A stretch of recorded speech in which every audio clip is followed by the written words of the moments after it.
Hi friends, welcome to MMC భార్యాభర్తల jokes. భర్త: ఒసేయ్, ఏంటే ఈ చట్నీ ఇలా ఉంది? ఆదివారం కదా అని ప్రశాంతంగా టిఫిన్ చేద్దామంటే ఇలా తగలేశావు. ఉప్పు లేదు, కారం లేదు. భార్య: అది చట్నీ అని ఎవరు చెప్పారు? గోరింటాకు నూరి పెట్టుకున్నాను, దాన్ని పాడు చేశారు.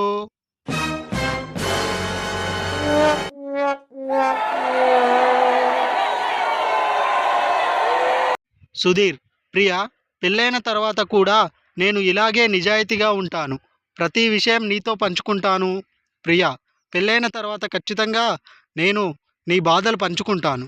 సుధీర్: నాకేమీ బాధలు లేవుగా. ప్రియా: నీకన్నిటికీ తొందరే, ఇంకా మనకు పెళ్ళి కాలేదుగా.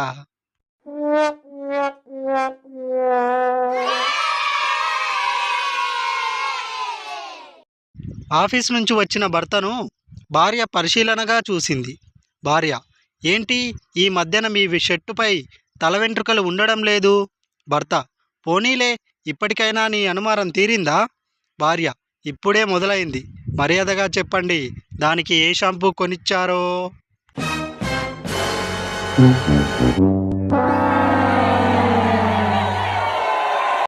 లీల: స్వామి, నా భర్త ఏడాది క్రితం ఇంటి నుండి వెళ్ళి తిరిగి రాలేదు. అతను ఎక్కడున్నాడో కాస్త చెప్పగలరా? స్వామీజీ: అతనికి ఏమంత కష్టం వచ్చింది తల్లి? లీల: అతనిని ఎప్పుడూ కష్టపెట్టలేదు స్వామి.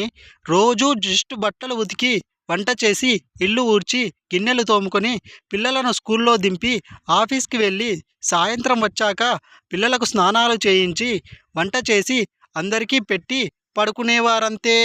మరి ఏమైందో తెలియదు, ఒకరోజు ఆఫీస్కని చెప్పి వెళ్ళి తిరిగి రాలేదు స్వామి. స్వామీజీ: అలా వాడిన తర్వాత ఎవడైనా ఇంటికొస్తాడా? సన్యాసంలో కలిసిపోతాడు. సరిగా చూడు, ఆ అదృష్టవంతుడిని నేనే.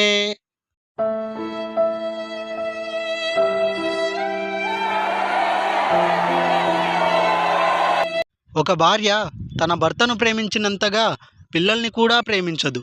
ఎందుకంటే భార్య తన పిల్లల్నైనా పక్కింట్లో వదిలిపెడుతుంది, కానీ భర్తని పక్కింట్లో వదిలిపెట్టదు.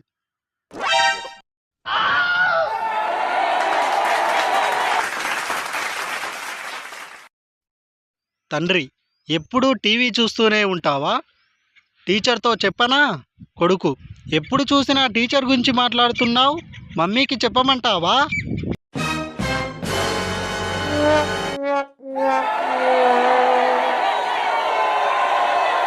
Thank you friends, please like this video, share చేయండి, సబ్స్క్రైబ్ చేయండి. Thank you.